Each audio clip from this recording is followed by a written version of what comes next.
Fala pessoal, segunda temporada aí do Papo Acidental a todo vapor.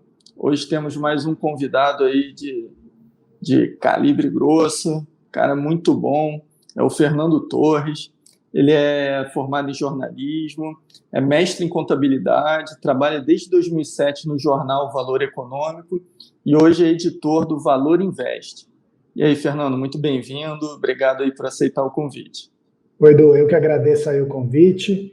Não sei se eu tenho esse calibre grosso todo aí, não sei, em comparação com seus convidados, mas eu espero poder ajudar aí e trazer um assunto talvez diferente do que vocês costumam abordar por aqui. Fica à vontade e agradeço aí pela oportunidade. Show de bola. Então, pessoal, o assunto principal hoje é um assunto que, na minha opinião, é um dos mais relevantes para os dias de hoje, né? Que é a educação financeira, né? Fernando, o brasileiro é educado financeiramente? Olha, eu acho que não, tá? A gente tem algumas evidências disso. Claro que tem um problema no Brasil de renda, né? De renda baixa, é um país de renda baixa, e a gente tem uma desigualdade social muito grande. Então, isso, por si só, já dificulta aí a vida das pessoas, né? Principalmente quem tem muito pouco dinheiro, quando você começa a falar de planejamento, de longo prazo, uma pessoa que é muito pobre, infelizmente, né, o planejamento dela é o próprio dia, o que ela ganha hoje, é o que ela vai comprar de comida para botar para a família comer hoje, amanhã, ela consegue pensar em uma semana, um mês. Mas a gente tem aqui alguns dados que a gente pode ir falando durante a conversa, que também nas classes mais ricas, também existe um problema de planejamento financeiro, no caso de superendividamento, pessoas aí que acabam não lidando bem com o dinheiro. E aí que a gente fala lidar com o dinheiro, isso vai desde o conseguir juntar dinheiro, quer dizer, não se endividar, conseguir guardar e depois também investir esse dinheiro de uma maneira adequada, né, de uma maneira que vai trazer a melhor rentabilidade. Mas tem essas etapas, né? Tem a etapa da pessoa que está endividada, tem a pessoa que não está endividada, meio que fecha a conta ali, não fica no vermelho, mas não consegue guardar nada. Tem a pessoa que consegue guardar, mas não necessariamente investe bem.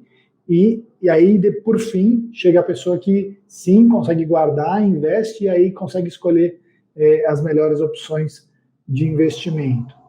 Essa é uma área que tem atraído muita atenção recentemente, nos últimos anos, mas que acho que ainda tem um caminho longo pela frente. E você pode falar um pouquinho para a gente também qual é a importância dessa educação, tanto para o pessoal assalariado, né, quanto para os empreendedores? Quais são as maiores dificuldades financeiras que o brasileiro enfrenta? Quais são os maiores vilões? Olha, a gente, acho que o primeiro passo, né, é uma dificuldade de se falar sobre dinheiro, né? A gente até recentemente publicou um dado de uma pesquisa que o Itaú encomendou para o Datafolha. E aí falava que 97% das pessoas reconhecem que elas têm dificuldade de lidar com dinheiro. 97% dos brasileiros, quer dizer, que é quase todo mundo. Se esse é o seu caso, você está com uma enorme maioria. E aí tem um percentual dessa pesquisa que dá 49% diz que não prefere nem pensar no tema dinheiro, porque aquilo traz sentimentos ruins. Então eu acho que passa não só por uma questão de conhecimento, mas também por uma questão psicológica, de como a gente lida com isso, de a gente ter liberdade de tratar desse tema. É muito comum, é raro a pessoa que fica à vontade de falar, por exemplo, quanto ganha. As pessoas não têm esse hábito, não é da nossa cultura. Às vezes, mesmo num casal, as pessoas não contam, o marido não fala para a mulher, ou a mulher não fala para o marido, ou em grupos de amigos, na família, a gente não tem esse hábito. Então, é um tema que a gente evita muito de conversar sobre ele. Então, acho que à medida que você começa a conversar, aquilo passa a ser processado, né? Então, acho que é um primeiro passo para você começar a olhar essa questão. Então, assim, se você perguntar para um monte de gente quanto que a pessoa ganha por mês, eu vou te falar aqui que vai ter muita gente, mesmo que é CLT, que não sabe dessa resposta.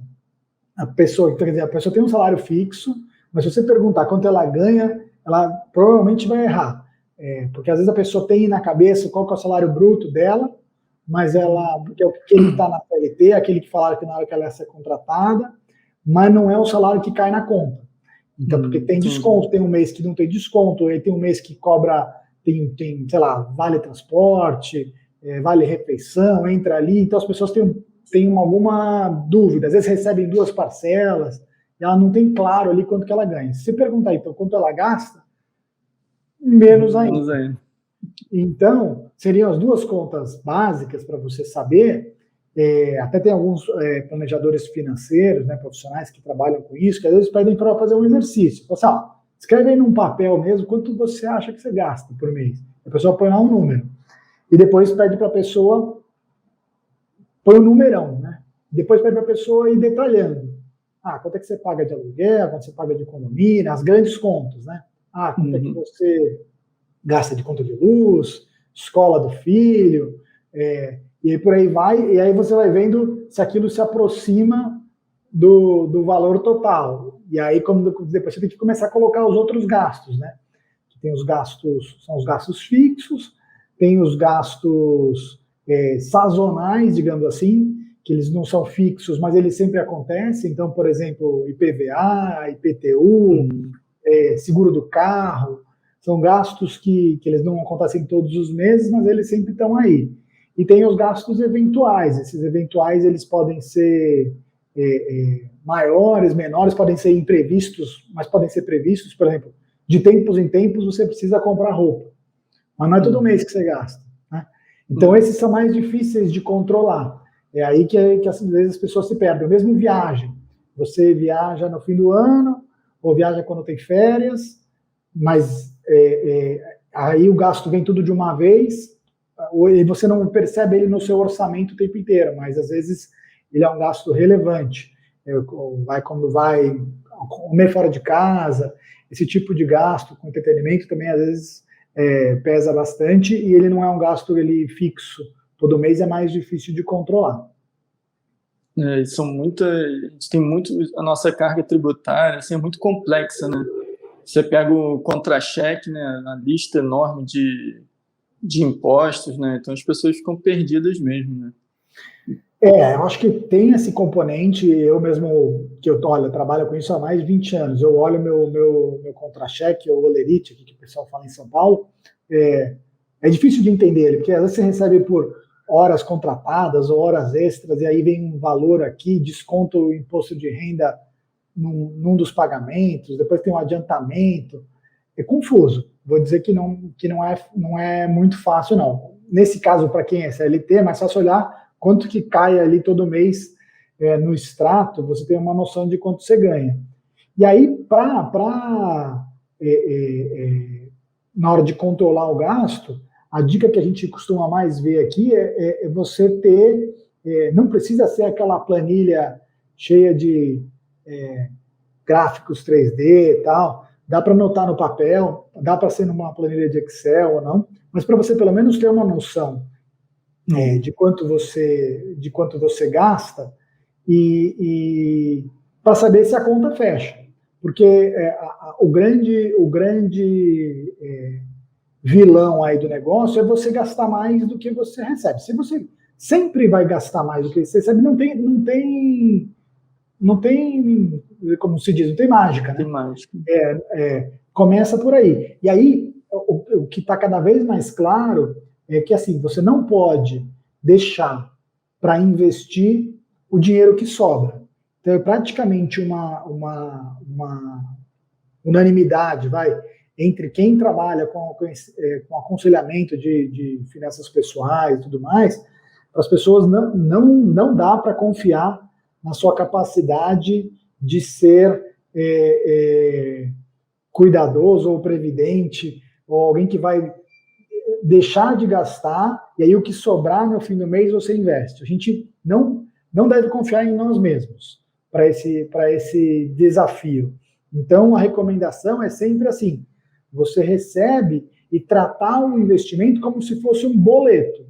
Então, assim, recebo no dia 5, no dia 6, ou no dia 7, ou no dia 8, sei lá, eu tenho que me transferir para mim mesmo, de preferência numa conta separada, pode ser no mesmo banco, pode ser na mesma corretora, sei lá, pode ser para uma corretora, pode ser por onde você vai investir. Mas você tira aquele dinheiro para você já não olhar mais ele.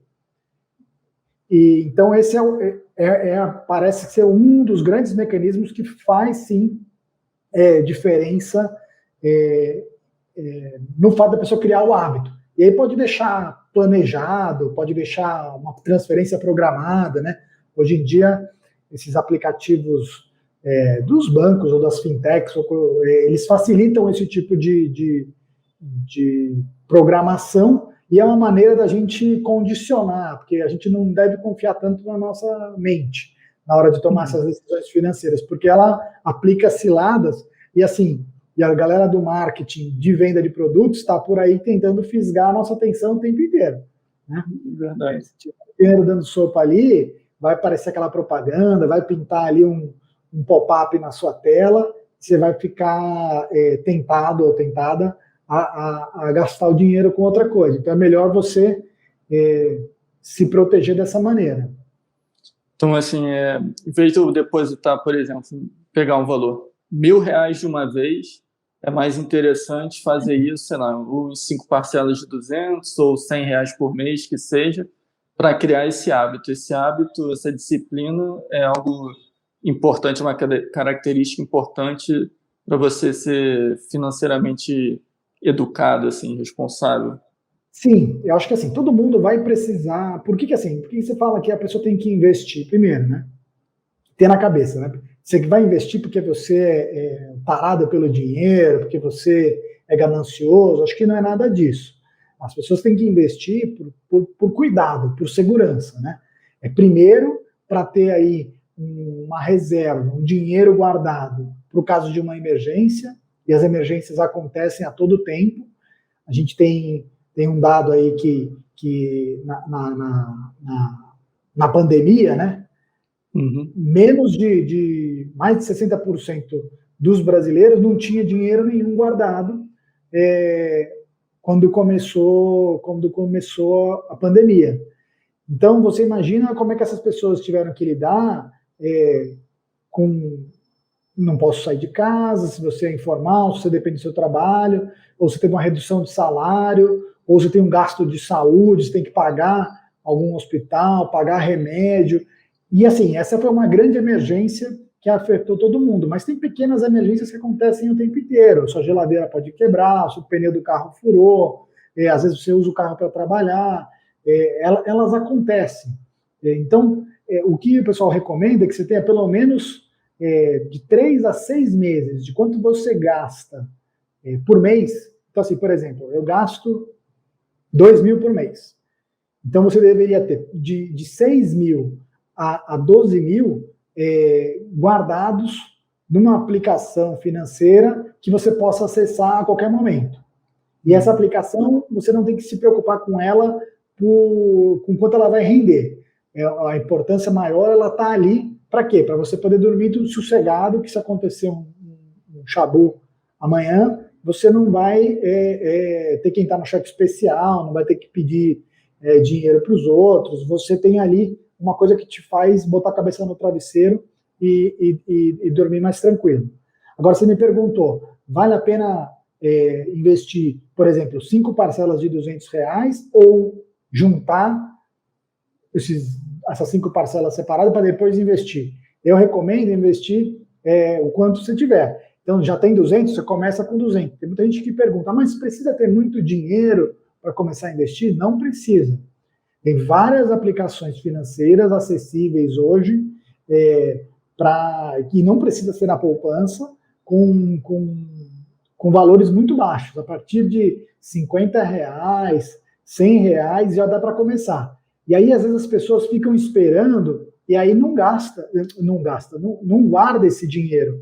E aí quando esperar os 5 meses, não vai ter 1.000, vai ter 200, vai ter os mesmos 200, porque já gastou, ou tem 500, aparece outra coisa, não vai guardar o dinheiro. E aí às vezes as pessoas também não tomam a decisão porque ficam esperando, putz, mas qual é o melhor investimento? Né? Até tem um colunista do Valor Invest que escreveu um texto, é o Eduardo Amuri, eu recomendo vocês lerem, que ele fala assim, melhor do que investimento perfeito é investimento feito. Né? Feito é melhor do que perfeito. Então começa guardando, porque aquele dinheiro é seu, e aí você vai guardando ele ali, e se tiver que mudar depois, putz, não foi o melhor, aquela opção que eu escolhi naquele dia não era a melhor de todas, não tem importância. Depois você pode mudar, né? Contanto que seja um investimento, não seja, por exemplo, um título de capitalização, alguma coisa que não é investimento, um consórcio, que não são investimentos, que seja investimento. Quando eu estou falando aqui de investimento, pode ser a poupança, embora a gente não ache que é uma boa opção, mas pode ser um CDB, pode ser um fundo de investimento conservador, um fundo DI, ou um fundo DI. Espera que está tocando aqui, desculpa. Tranquilo.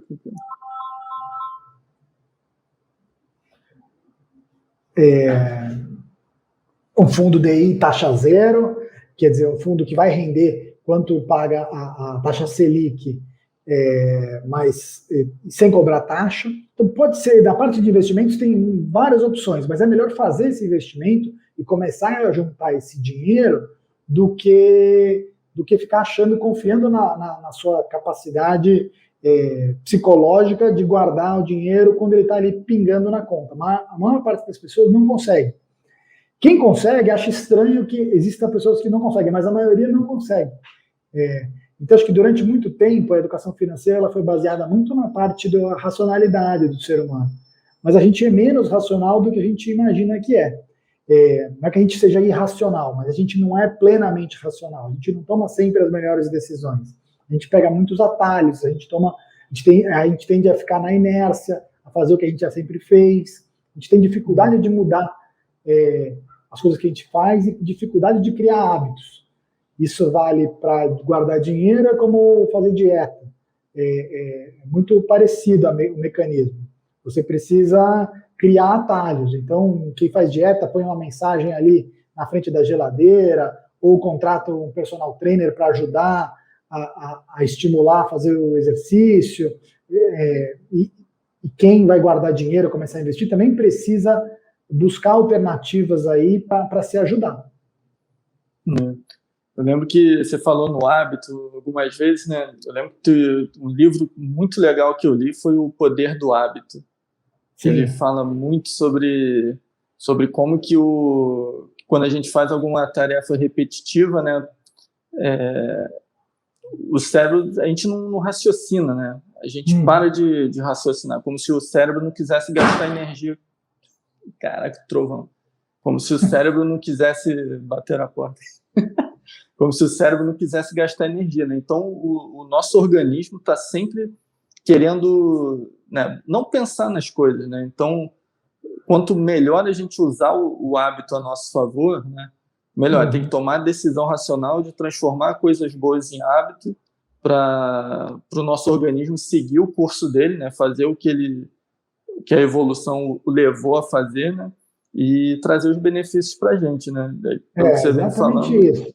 É a história você pensa uma vez e cria um mecanismo ali que te ajuda.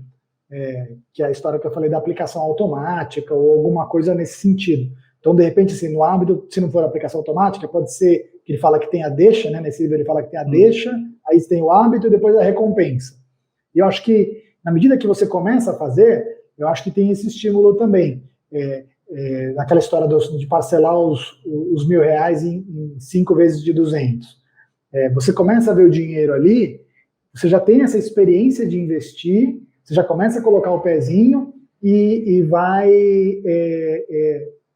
tendo aquele bem-estar de ver o dinheiro guardado, que você está conseguindo fazer. É como você já tem aquela satisfação de estar fazendo aquela coisa que você racionalmente sabe que você devia fazer. Então você já vai ficando um pouco mais feliz. Muito bom. E Fernando, e o Valor Invest? Como que surgiu? Qual a missão e o objetivo, né? O que você pode falar aí? Bom, então, é meu filhote, né? Eu tenho um filho de quase 7 anos, que é o Dudu, seu xará, e é o segundo filho, é o Valor Invest. Eu trabalho no Valor desde 2007, como você falou, sempre cobri mercado de capitais, empresas, regulação, CVM, bancos, finanças, etc. E aí, quando foi lá para 2018, estava começando aí um processo de transformação aqui no Brasil, no mercado de investimentos, né? E aí eu acabei levando essa ideia para a diretoria de redação, e falei assim, olha, eu acho que tem um espaço aqui para a gente criar um site de investimentos. Por quê? Porque, primeiro, a taxa de juros está caindo, a gente viveu no Brasil, quer dizer, depois do Plano Real, que conseguiu controlar a inflação, a gente passou a década de 90, início de 2000, muitos anos com a taxa de juros altíssima. Então, quanto ela pagava acima da inflação, era, sei lá, 10% de juro real acima da inflação. Então, se a inflação fosse, números na conta não é exatamente assim, mas eu vou falar de um jeito mais simples para ficar mais fácil o pessoal entender. Então, se a inflação fosse de 5% ao ano, a taxa de juros era de 15%, tá? Então, tinha 10% de gordura para você investir numa aplicação que é um reloginho. Você aplicava num título do governo que paga a taxa Selic, e o título faz assim, ele é uma risca para cima, sem nenhum tipo de risco. Ele é uma reta sem nenhum tipo de risco. Isso, 10% ao ano, é uma fortuna. Depois, essa taxa caiu para 5%, acima da inflação. Aí, no meados dos anos 2000 até 2015, 16, 17. Aí depois essa taxa começou a cair. A taxa que a gente vê no jornal é a Selic, né? A taxa Selic caiu, estava lá em 14% e ela mergulhou até recentemente para 2%. O que a gente estava vendo? Eu falei assim, olha, de um lado, esse processo aqui vai fazer as pessoas buscarem outro tipo de investimento, porque aquela aplicação segura, que era o reloginho, que rendia um bom retorno, sem nenhum esforço, sem nenhum tipo de risco, está acabando. Poupança, né? A poupança já não rendia tão bem, mas o CDI, que é os fundos conservadores, ou CDBs de bancos grandes, quer dizer, quase sem risco, rendiam mais que a poupança, e essas taxas de 10% ao ano acima da inflação, 5% ao ano acima da inflação, sem nenhum tipo de risco. Isso aí, assim, deseduca, na verdade não deseduca porque era uma boa opção ficar nesses investimentos, porque você não precisava ir para a bolsa, não precisava fazer fundo multimercado, não precisava investir no exterior, não precisava fazer nada disso. E o que a gente viu é assim, ó, o cenário está mudando, as pessoas vão ter que investir de um jeito diferente, e ao mesmo tempo tinha uma transformação do outro lado, que isso ficou mais fácil. Aqui tem a XP, a corretora XP, ela é um exemplo do todo, mas na verdade foi um processo que ela liderou e depois vieram várias outras corretoras fazendo a mesma coisa.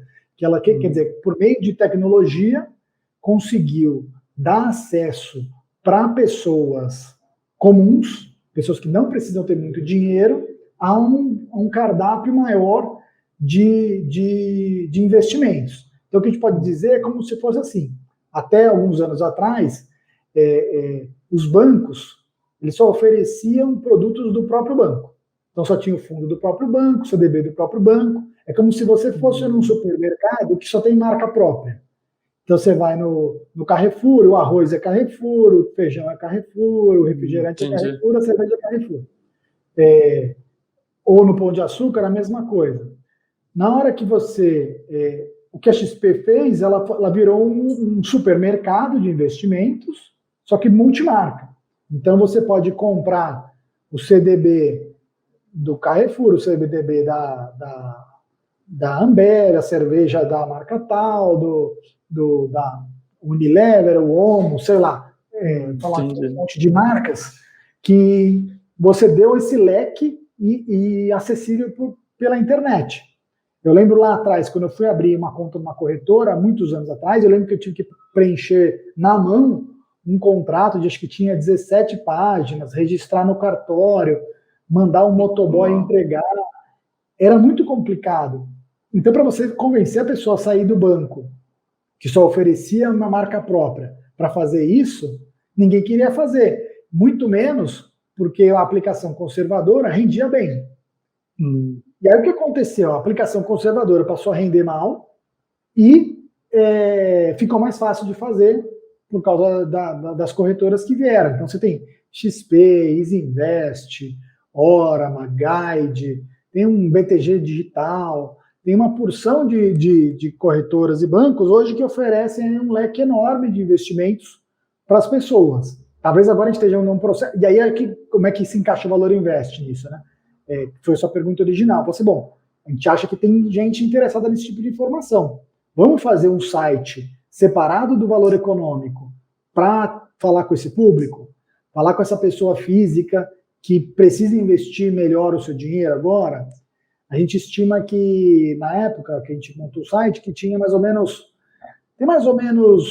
6 milhões de pessoas que são daquelas categorias tipo personalité, Prime, Estilo, Van Gogh, dos bancos, sabe? Que são aqueles clientes de alta renda. Então, tem esse público, e um pouco mais para baixo, se aumentar, tem mais ou menos uns 9, 10 milhões de pessoas que têm mais de 10, 20 mil reais investidos.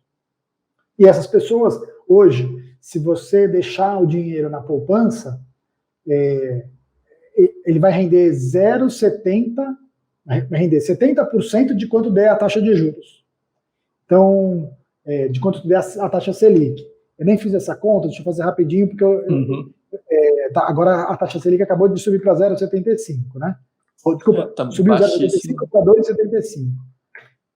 Então, se você deixar o dinheiro na poupança, o seu dinheiro vai render 1,93% hoje. A inflação está rodando perto de 5% ao ano. Então, se você ganha 2 e a inflação está rodando a 5, daqui a um ano, se você botou R$1.000, os seus R$1.020 vão comprar menos do que compram hoje, porque as coisas que você compra com 1.000 vão estar custando 1.050. Então, colocar o dinheiro na poupança, embora pareça seguro, é seguramente a maneira de perder da inflação.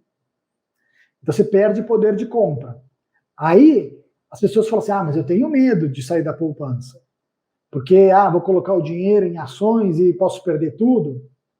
E aí, o que a gente tenta trazer com matérias, com artigos, tentar educar, de fato, as pessoas e informar, é que, primeiro, as coisas não precisam ser 8 ou 80. Você não precisa tirar o dinheiro todo de uma aplicação conservadora e botar todo o dinheiro em uma única ação. Ninguém faz isso. Nem quem é super arrojado, ninguém nem faz, nem devia fazer. Se alguém faz, está errado. O que dá para fazer é você diversificar as coisas e colocar seu dinheiro em diferentes caixinhas para diferentes propósitos. Então, o dinheiro, daquela história que eu estava comentando no começo, da reserva de emergência, do dinheiro imediato, você põe num tipo de aplicação. O dinheiro que você está guardando para a Previdência, seja porque você é informal e não tem INSS, ou porque você tem uma renda acima do que paga o teto do INSS, e você quer ter um complemento de renda, dinheiro da Previdência, aposentadoria, que você está olhando lá para 20, 30 anos para frente, você investe de outro jeito. A terceira caixinha de investimentos é uma caixinha para planos de médio prazo. Então, eu falo assim, não é o dinheiro de emergência, não é o dinheiro da Previdência, mas é o dinheiro que eu vou usar para, sei lá, para comprar um apartamento daqui a 5 anos, eu quero fazer uma viagem daqui a 3. E aí você vai montando essas caixinhas em aplicações diferentes e vai se organizando, porque outra coisa boa também é você ter esse vínculo do projeto com o dinheiro. Você achar que está guardando dinheiro só para guardar dinheiro, as pessoas ficam menos estimuladas a guardar. Se você chamar aquilo, essa aqui é a faculdade do meu filho, essa aqui é a minha previdência, e essa aqui é a minha reserva de emergência, se começar a dar nome, esse aqui é meu carro, essa aqui é a viagem que eu vou fazer daqui a 3 anos, ela é mais prazerosa, né? Guardar dinheiro fica mais agradável. A gente torna em algo cria uma razão, né, para fazer determinada coisa. A gente primeiro precisa acho que a educação financeira, pelo que você falou até agora, é uma coisa que exige muito do nosso racional, né? Então a gente tem que racionalizar os custos e negar um pouco as tentações, as emoções para atingir um benefício maior, né? Mas essa coisa de você criar vincular o projeto é uma maneira de também trazer o emotivo, né? Porque você fala assim, verdade. eu vou se fosse guardar R$500 para guardar, não quero, mas se for para fazer aquele projeto, aquilo que eu gosto, porque também isso é uma coisa interessante de educação financeira. Às vezes você pedir para as pessoas escreverem o que mais importa para você na sua vida. Aí na parte de gastos, né? Se ela fizer uma lista, você pergunta primeiro o que mais importa para ela na vida. Provavelmente ela vai falar alguém, sei lá, saúde, as pessoas da família, bem-estar, coisas que ela gosta de fazer, tal. Se você perguntar com o que ela gasta e cruzar essas duas listas, às vezes vai ter o mais importante é saúde, não sei o quê, mas estou gastando com sapato. Então, nem sempre elas se cruzam. Então, de repente, fala assim, cara, gasta menos com sapato. Se você valoriza tanto viagem, você pode gastar menos com sapato e vai gastar com viagem. Porque aí talvez você fique mais feliz. Porque às vezes a pessoa está gastando e nem por isso ela fica feliz. Porque, de repente, não está alinhado o que ela faz no curto prazo com o que ela entende que ela almeja, o que ela quer fazer e tal. Então, é uma coisa misturada. Eu acho que tem um pouco do racional e um pouco do emocional. E aí, só mais uma coisa curiosa, que tem até uma professora que também é colunista lá do Valor Invest, que é a Vera Rita Ferreira, que ela é a maior especialista de psicologia econômica e finanças comportamentais do Brasil, e ela fala que se você, como chama? O ato de você guardar dinheiro para você mesmo lá na frente, que eles já fizeram alguns estudos neurológicos, você guardar dinheiro para você mesmo é quase como se estivesse guardando dinheiro para outra pessoa. Ativa a mesma área do cérebro como se estivesse dando dinheiro para outra pessoa, que não sou eu. As pessoas não se sentem naturalmente bem fazendo isso. Mas na hora que você cria esses subterfúgios, esses projetos, não é para mim mesmo. Às vezes até o pessoal brincava com aquele aplicativo que envelhecia a nossa cara, para você se ver velhinho, e você assim, não é para outra pessoa que eu estou guardando, é para mim mesmo. Enfim, que interessante. É um mundo aí de coisas que eu acho que a gente está no meio do processo, tá? A gente começou, a gente tem aí alguns dados, né? A gente passou, por exemplo, de investimento em bolsa, passou por décadas, ou não chega a ser décadas, né? Mas pelo menos uma década inteira, com 500 mil pessoas investindo na bolsa. E aí, de 2 anos para cá, isso cresceu para 3 milhões. Então, são 3 milhões de brasileiros, de CPFs, que têm algum investimento em ações. Aí você fala, hã? Não, desculpa, te cortei. Pode perguntar. Isso tem a ver com essa queda de juros que você falou antes? Totalmente a ver. Totalmente a ver. Então, foi uma decisão política mesmo, assim, foi pensado, ou será que não? Não, eu acho que é o mercado funcionando. Assim, essas pessoas, elas tinham, por exemplo, eu sou bem atendido nesse restaurante. Aí esse restaurante começa a me tratar mal. E não serve mais a comida do jeito que sempre serviu. E tem um restaurante do outro lado da rua que lançou recentemente, que está com uma comida diferente e tal, ele começa a ganhar cliente. Eu acho que não tem nenhuma, porque as pessoas fazem isso voluntariamente, né? Ninguém é obrigado a investir em ações. Mas é que agora é mais fácil e começa a ter um retorno competitivo. Claro que não é para colocar todo o dinheiro em ações, porque ações oscilam, você pode precisar do dinheiro no curto prazo, você corre o risco de ter que tirar o dinheiro no momento de baixa. Então, quer dizer que esses 3 milhões, esses 2 milhões e meio de novos investidores, todo mundo está consciente do que está fazendo? Não. Não estão. Muitos provavelmente vão quebrar a cara quando passar por um momento de baixa e a pessoa achava que era mais tolerante a risco e não era tanto. Agora, eu acho que, sei lá, a grande maioria das pessoas deveria ter algum investimento em ações. Não precisa ser tudo. Claro que não é para ser tudo. Mas pode ser 5%, 10%, 15%, 20% do total que você tem. E para que parte do dinheiro que você tem que colocar em ações, ou que deveria colocar, se você achar que você é tolerante a risco. E as corretoras todas têm um processo de perguntas, de avaliação do seu perfil para saber se você tem estômago para isso. Mas assim, é um dinheiro para... Eu gosto de pensar assim, pelo menos 5 anos, mas 10 anos, 20 anos, 30 anos.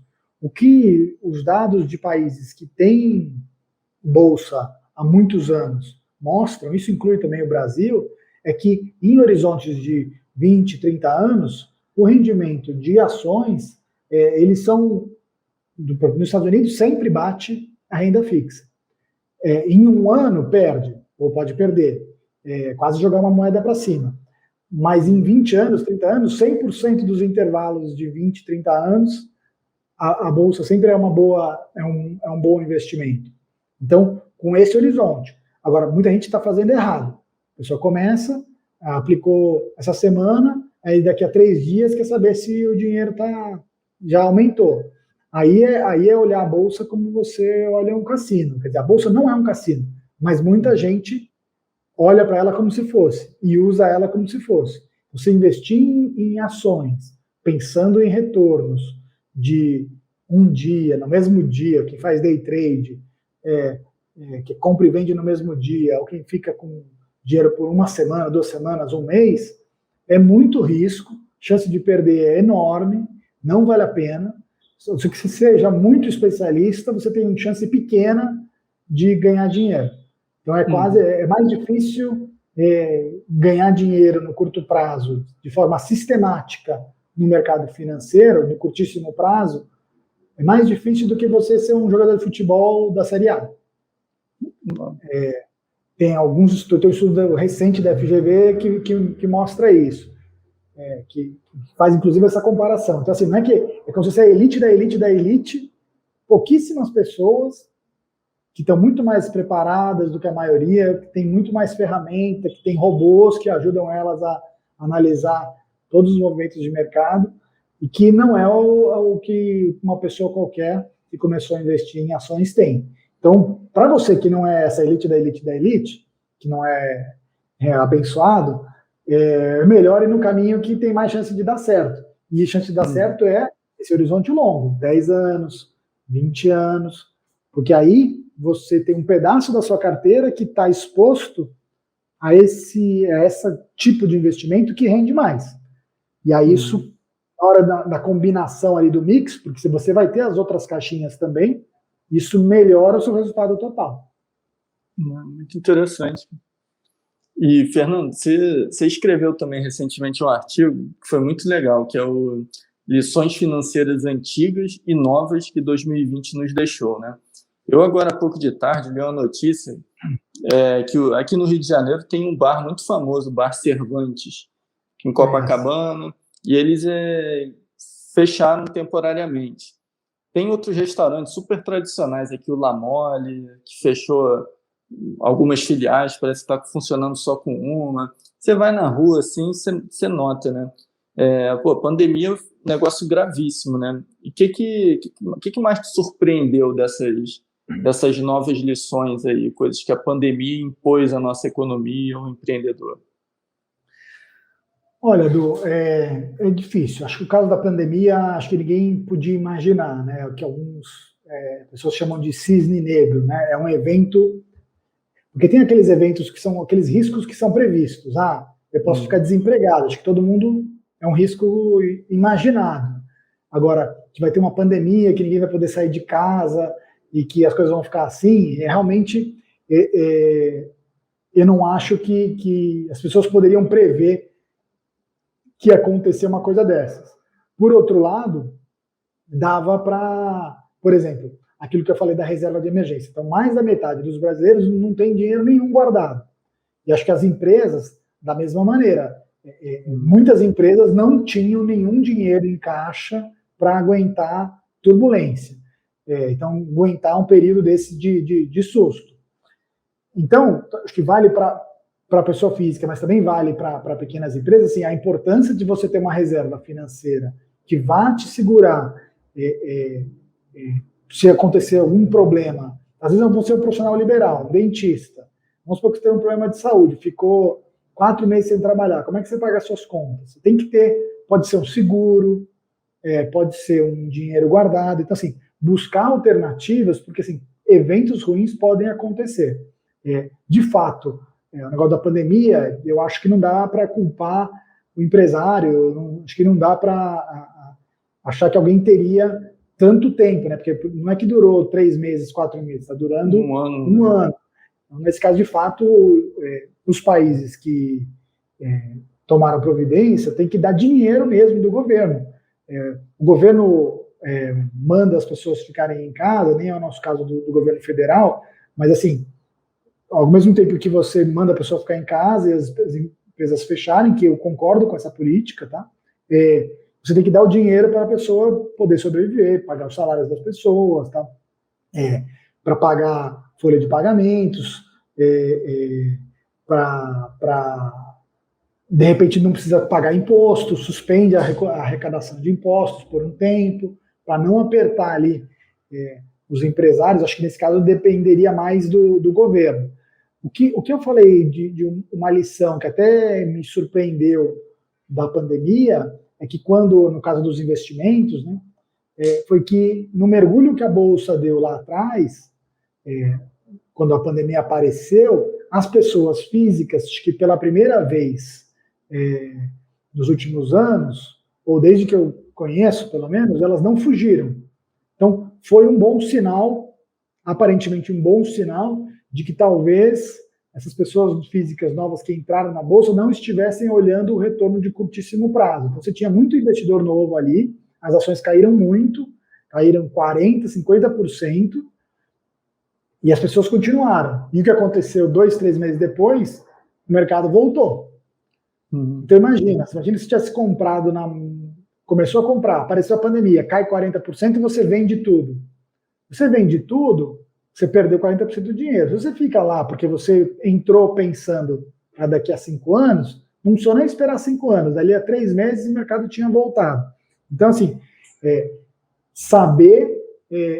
foi uma boa surpresa saber que as pessoas souberam reagir, pelo menos essa primeira mergulhada da Bolsa.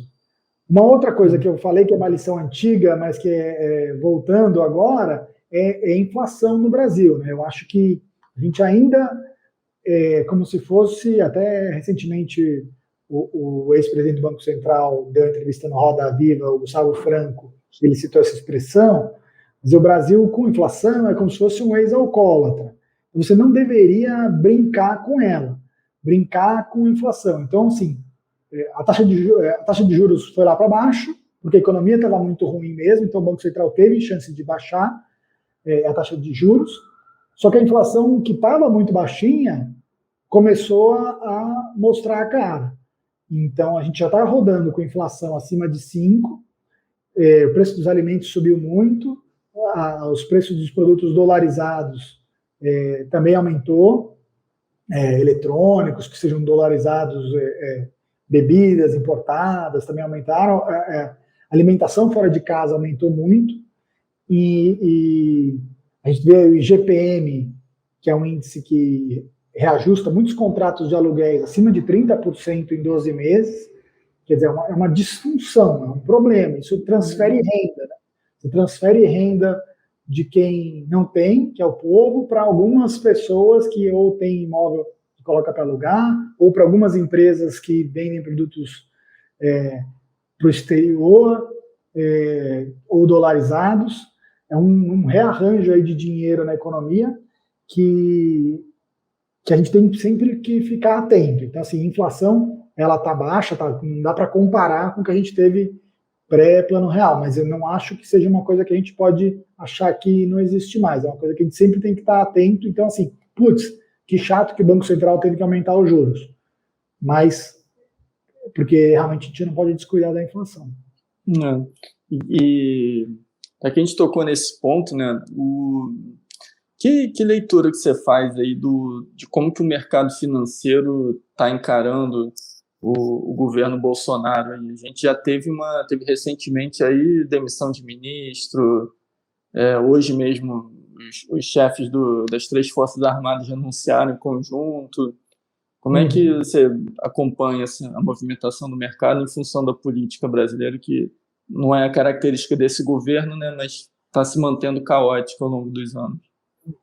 Olha, eu não tenho procuração para falar pelo mercado, né? Mas o que a gente ouve nas conversas que a gente tem, ou nas matérias que a gente publica, que a gente relata o que a gente ouve, que assim, o mercado financeiro, os agentes aí, operadores do mercado financeiro, eles estavam comprados aí na tese de que o Paulo Guedes faria um governo liberal ou puxaria o Bolsonaro para fazer um governo liberal, e então muitos deles talvez não tenham votado no Bolsonaro no primeiro turno, mas votaram no segundo, e acho que estavam confiantes de que essa agenda liberal ia ajudar o país a crescer e tal.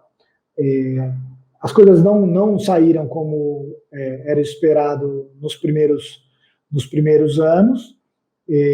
Não teve a reforma da Previdência, o pessoal ficou feliz, acho que algumas coisas saíram, algumas reformas microeconômicas aconteceram, teve a regulamentação do saneamento, algumas coisas que foram comemoradas, mas aí eu acho que nesse último ano de pandemia, o que a gente observa é a maior parte desses agentes de mercado, não todos, ainda tem um grupo que ainda acha que ainda está apoiando o governo, a maior parte deles acho que já não tem esse mesmo entusiasmo.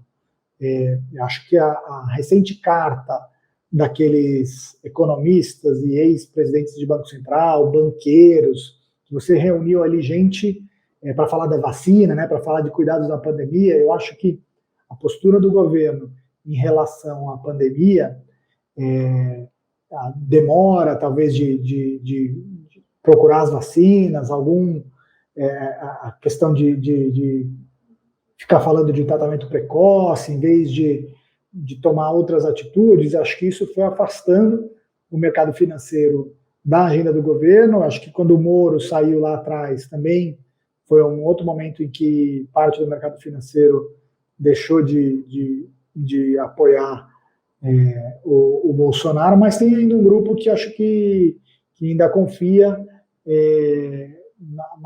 no Paulo Guedes, o que não significa que o mercado esteja a favor do Lula. Acho que não existem só essas duas opções na mesa. Eu acho que a maioria, inclusive, não gosta.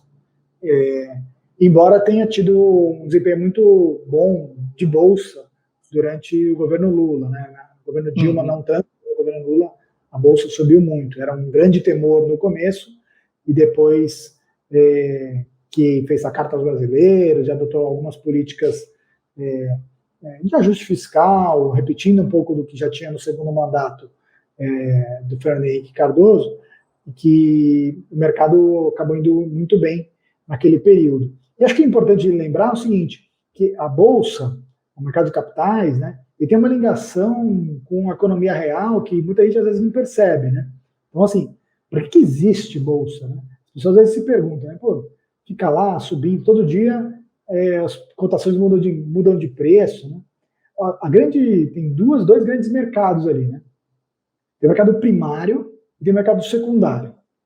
O secundário é quando, por exemplo, eu tenho uma ação de Petrobras e eu vendo para você.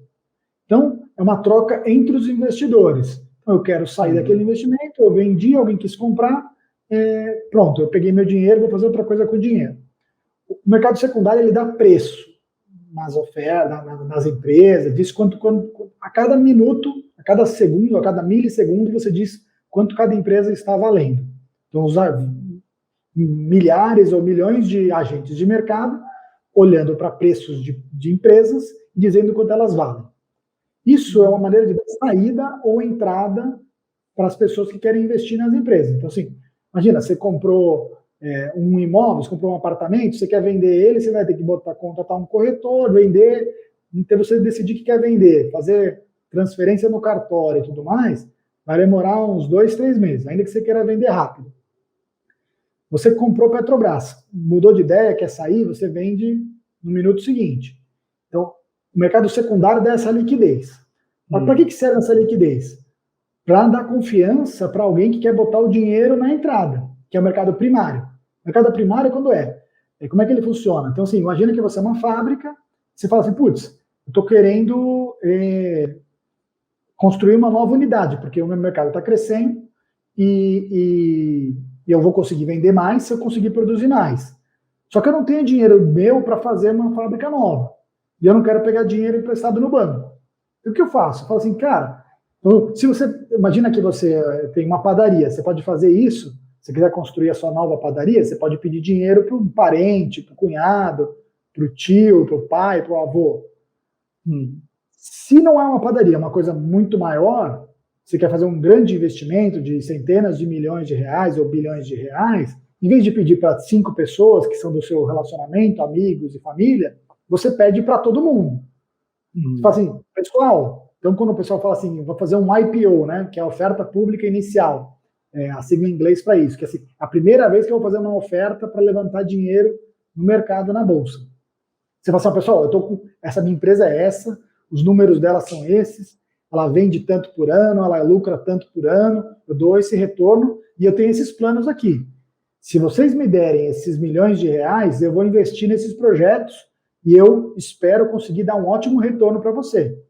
Então, em vez de você ser sócio, sei lá, da pizzaria do seu cunhado, ou você ser sócio de uma pousada do seu irmão, você vira sócio de um negócio que é a empresa. Quando a ação é um menor pedacinho do capital daquela empresa.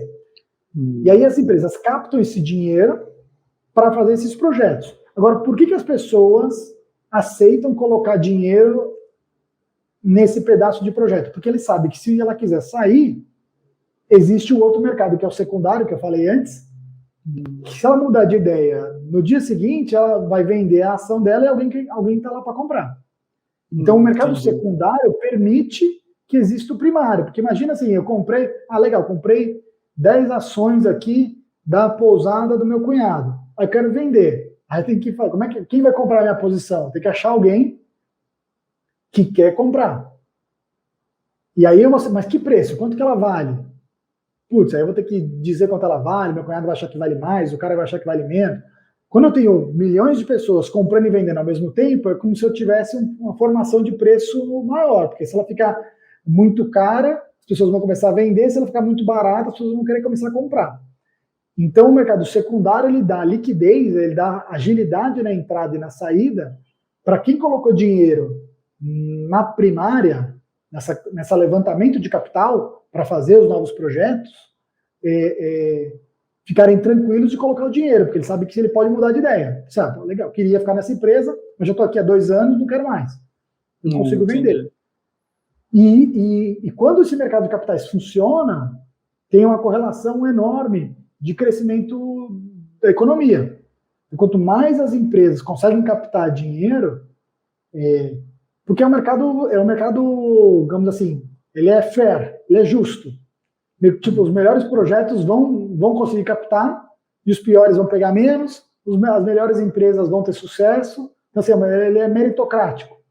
E você fomenta a economia para essas empresas que são mais eficientes conseguirem captar mais dinheiro e, de repente, vão comprando as concorrentes que são menos eficientes, vão expandindo seus negócios, vão fazendo expansão, às vezes, internacional. Por quê? Porque tem essa possibilidade de captar dinheiro novo com os investidores. Porque você pode captar da primeira vez que você abre capital, que você entra na bolsa, mas pode captar de novo.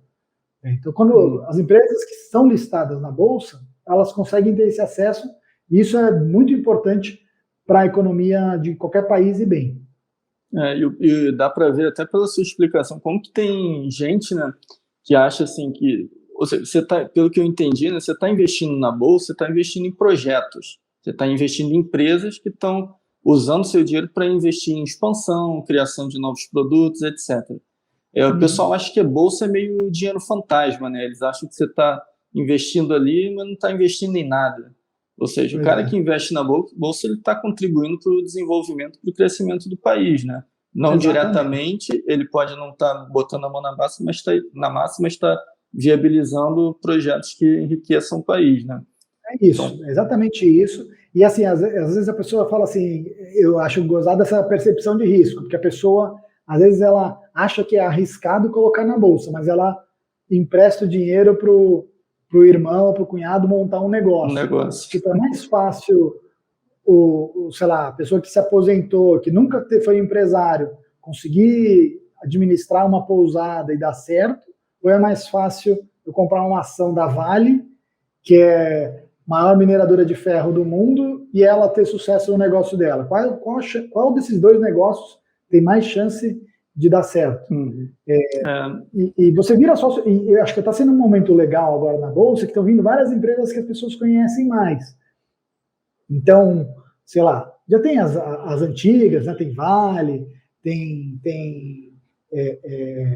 Petrobras, tem Banco do Brasil, tem BRF, que é dona da Sadia, tem Ambev, que faz as cervejas, tem várias empresas aí de mercado de consumo, você tem Hering, tem Lojas Renner, são empresas da nossa vida, que você encontra com elas, a fabricante Alpargatas, que faz as Havaianas, você fala, putz, se você é Natura, tem várias empresas de bens de consumo que de repente se aproximam de você, que você fala, pô, não, essa empresa aqui eu conheço, ou essa incorporadora aqui imobiliária eu conheço, eu sei que esse cara aqui acho que vai dar certo, porque ele a marca dele é boa, as pessoas compram, eu vejo o negócio funcionando, pode ser uma maneira de aproximar também as pessoas comuns, de perceber que ali atrás daquele código da Bolsa tem uma empresa de verdade, com empregados, e que gera emprego, gera riqueza, e acho que é uma maneira legal de enxergar o mercado. Muito bom.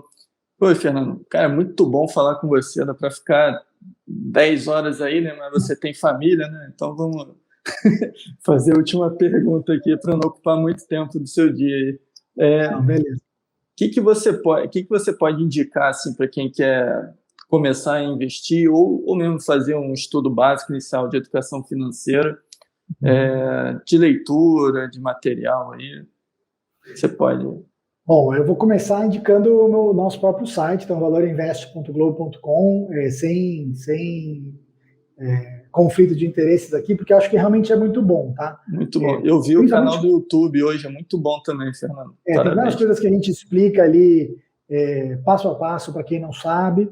Eu recomendo que vocês leiam os nossos colunistas ali, da área de planejamento financeiro, educação financeira, tem a Ana Leone, tem o Eduardo Amuri, tem a Vera Rita Ferreira.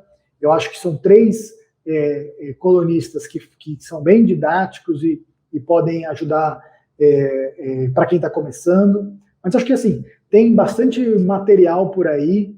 Você tinha falado também de livros. Eu acho que para quem já está mais avançado na área de investimentos, tem um livro que eu acabei de ler recentemente, do Felipe Miranda e do Ricardo Miotto, que são da Empíricos, que chama Princípios do Estrategista, eu acho que chama, que é para quem já está investindo em ações. Eu acho que é um livro legal para quem está começando a investir em ações, para não sair fazendo besteira. Eu acho que, para quem quer investir em ações também de longo prazo, tem vários livros sobre o Warren Buffett, que é um grande investidor americano, que mostra como ele fez para conseguir o retorno que ele fez, e é uma tática de investimento de longo prazo. Tem outro livro também sobre o mercado de ações, que chama Ações para o Longo Prazo, do Jeremy Siegel, que mostra em dados, com números gráficos, mas é bem gostosa a leitura também, de como o mercado de investimento em renda variável supera com folga aí investimento em renda fixa. Tem um livro do John Bogle que explica como é um jeito fácil de investir, que é investir em produtos que seguem o índice. seguem o Ibovespa. Então, porque depois que você começar a entrar no mais sofisticado do investimento, você vai ver que tem um monte de gente que quer dar uma grande tacada, quer ficar descobrindo qual a ação que vai dar certo. Eu acho isso uma roubada. Então, assim, primeiro, você tem que comprar uma ação só.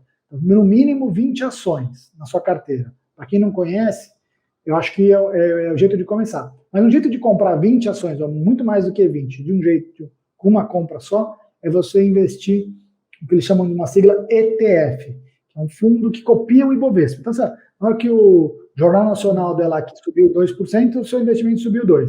Se caiu meio, caiu meio. E tudo bem, não se preocupa porque caiu meio. Tá? Acho que é um outro investimento, é um outro livro para ler. E tem um outro livro da Luciana Seabra, que era ex-colega nossa aqui do Valor, que ela é uma analista de investimentos da Speech, que eu também recomendo, que eu acho que chama Conversa com Gestores, que é uma série de entrevistas que ela fez com gestores de fundos de investimento, que eu acho que vale a pena também para quem quer começar a investir. Foi excelente, excelente.